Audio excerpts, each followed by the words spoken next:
এখনকার ভিডিওটি হবে যে এই যে আপনার নামের চারপাশে বর্ডারটি এটা কিভাবে আপনারা নিয়ে আসবেন।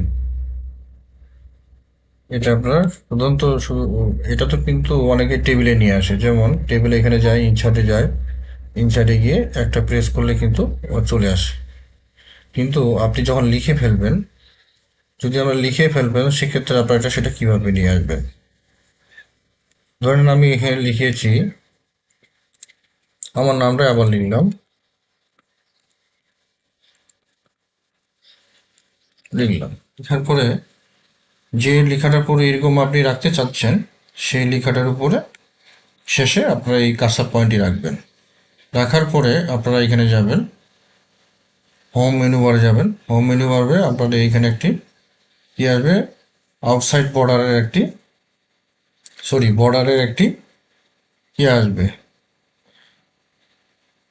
সিম্বল আসবে। সেখানের উপর আপনার ডান পাশে অ্যারো চিহ্নতে ক্লিক করবেন। ক্লিক করার পরে যে অপশনটাতে আপনারা দেখবেন আউটসাইড বর্ডার নামে অপশন আছে, সেটার উপর আপনারা কি করবেন, ক্লিক করবেন। ক্লিক করার পরে দেখেন এটা চারপাশে কিন্তু আউটসাইড বর্ডারটা হয়ে গেল।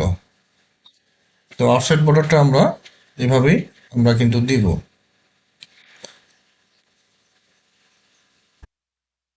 তারপর যদি আপনারা এই আউটসাইড বর্ডারটাকে আপনি হাইড করতে চান, সেক্ষেত্রে কীভাবে করবেন, ধরেন এটার উপর আপনি আউটসাইড বর্ডারটা হাইড করবেন। তারপরে এই উপরে যাবেন,